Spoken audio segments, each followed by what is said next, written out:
यदि हम किसी वस्तु को पाने का प्रयत्न कर रहे हैं और नहीं मिल रही है, तो ये सोचना चाहिए इसमें कोई हमारी भलाई है। परमात्मा जो करता है वो सही करता है। ये बातें हृदय में समानी पड़ेंगी, ये फार्मूले अपनाने पड़ेंगे इस इक्वेशन को सोल्व करने के लिए, कि परमात्मा जो करता है वो गलत नहीं करता। ठीक है, हमने अनजान होने से कति गलत लगता हो, क्योंकि हम जीव हैं। एक भक्त ने कथा सुनाई, वैसे भी कई जगह लिखा हुआ सब पुस्तकों में, कि एक राजा था और राजा का मंत्री, राजा और राजा का मंत्री ये दोनों ही पहले धार्मिक लोग होते ही थे। और वो एक स्वाभाविक बात है, जो उच्च पोस्ट प्राप्त होते हैं, राजा होते हैं, ये पिछले जन्मों की भक्ति साधना से ही होते हैं। इनके अंदर भगवान का थोड़ा बहुत डर बना ही रहता है। तो राजा को इतना विश्वास नहीं था प्रभु पे, लेकिन मंत्री जी को, मुख्य जो उसका मंत्री था, महामंत्री, उसको बहुत विश्वास था परमात्मा की एक एक वाणी पे। एक दिन राजा अपने खड्ग की, अपनी तलवार की धार चेक कर रहा था, किसी से बातें कर रहा था, और महामंत्री वहां खड़ा था। और उस महामंत्री से अन्य मंत्री जो थे वो बहुत चिढ़ते थे कि राजा इसको महत्व बहुत देता है। आगे पीछे से राजा के कान भी भरते थे कि ये महामंत्री आपका अच्छा नहीं है, ये आपका जो है हितैषी नहीं है, हमने इसके बारे में ऐसा सुना। लेकिन राजा नहीं मानता था, क्योंकि राजा ये मानता था कि धार्मिक आदमी है, भगत आदमी है, गलत नहीं हो सकता, ये ईर्ष्यावश बोल रहे हैं। तो एक दिन वो मंत्री अन्य और महामंत्री और राजा खड़े थे और तलवार की धार को ऐसे वैसे हाथ लाकर यूं चेक करते हैं। राजा का बातों में ध्यान हो गया और वो धार तलवार की इतनी तेज होती है, उंगली कट गई राजा की। और राजा ने कहा, मर गया मैं तो, भाई नाश हो गया। तो महामंत्री ने कहा कि बहुत अच्छा हुआ। अब राजा की तो 100 पे सुई गई कि देख निकम्मा आदमी, मेरी उंगली कट गिरी, उन्होंने कहा है बहुत अच्छा हुआ। तो उसके फिर वह बात भी खटक गई कि मंत्री ठीक क्या करते कि ये दुश्मन है मेरी उंगली कटी, ये खुशी मना रहा है, उन्होंने कहा बहुत अच्छा हुआ। राजा ने कहा कि इसको जेल में डाल दो, वो कैद में डाल दिया। 5-6 महीने के बाद राजा की वह कटी हुई उंगली का पीड़ा बंद होगी, बाकी वो टूंड सा न्योका न्यू रह गया, वो ठीक हो गया जितना था। वह कट की जरूर इतनी, वो घाव भर गया उसका कटने के बाद। अब फिर उसने कुब दबाई के जंगल में शिकार करने जाते हैं, और महामंत्री वो चापलूस चुन लिया जो उस भगत की निंदा करा करता, महामंत्री की जो कैद में डाल, वो चुन लिया महामंत्री। और शहर से शिकार खेलने जंगल में चले गए, रास्ता भूल गए, जंगल में बिचुल गए, वहां फंस गए, दिशा भूल गए।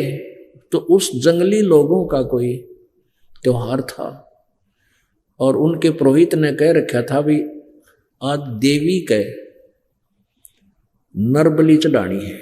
नर मनुष्य को काट के इसके चरणों में उसका खून मुंह के लगाना है, यानी बलि आदमी की बलि करनी है इसको, इन बकरे और जोटियां की नहीं, तब ज्यादा खुश होगी। तो उस कबीले के जो थे आदमी सब इधर उधर किसी आदमी की तलाश में चल पड़े। उन्होंने वो दोनों घोड़ों पर थे, वो दोनों घोड़ों वाले घेर लिए, तीर ले रहे चारों तरफ से, सैकड़ों आदमी घेर लिए, पकड़ ले आए, पुरोहित के सामने खड़े कर दिए कि लो जी, एक छोड़ दो बड़ी। पुरोहित बोला ठीक है, 2 चढ़ा देंगे, देवी और ज्यादा खुश होगी। तो उस पुरोहित ने कहा कि ये देखो इनका कोई अंग भंग ना हो, अंधा काना लूला लंगड़ा कोई टुंडा ना हो।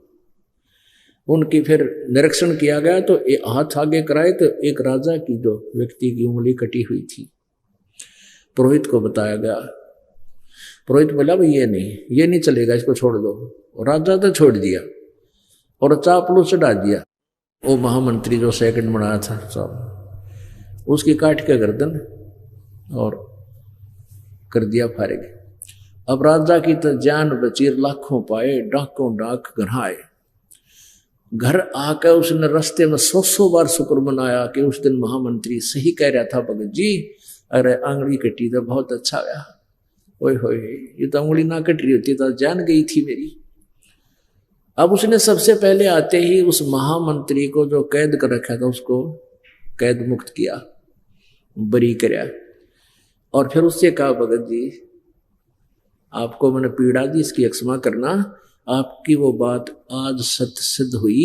आप कह रहे थे ना उंगली कटी, तो आपने कहा था बहुत अच्छा हुआ भाई, मेरे लिए तो घना अच्छा हो गया उंगली कट गई, उंगली कटने से मेरी जान बच गई। फिर उसने प्रश्न किया राजा ने उस महामंत्री से कि मेरे लिए तो अच्छा हो गया, मेरी उंगली कटने से मेरी जान बची, तो आपके लिए क्या अच्छा हुआ, ये 6 महीने की कैद भोगनी पड़ेगी। ने बोला मेरे लिए मेरी जान बच गई ना, मैं तेरे साथ होता हूं, मेरी बलि चढ़ाओ। तो आज तो कहते हैं परमात्मा जो करता है सत्कर मान लेना, ये चाहे कथा हो लेकिन ये सत्य है। हमने इतना विचार करना पड़ेगा इस मार्ग पर अगर कदम रखना है, तब हम 2 कदम चल पाएंगे। नहीं तो काल के इतने झंझट हैं, पता नहीं के डिमांड, छोटे मोटे कष्ट आ भी जाएंगे। कहते हैं संत शरण में आने से आई टले बला, और जय माथे में सूली होवा काटे में टल जा। यानी भाग्य में जय सूली यानी मृत्यु हो तो काटे में टल जा। इन बातों पर विचार करके हम परमात्मा के मार्ग पर चल पाएंगे और इसके लाभ में उठाएंगे। तो यहां इस प्रकार जैसे आपको कोई हानि भी हो रही है तो न्यो मन जीता जाएगा।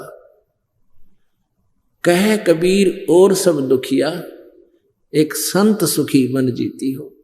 अब जैसे किसी को छोटी मोटी उकचुक हो भी जाती है, तो आपको जब ज्ञान है इस परमात्मा का, आपने मन जीत रखा है, आप भगवान के इस ज्ञान के आधार से इस मन की परों को काट दोगे कि भगवान जो करता है ये गलत नहीं कर सकता।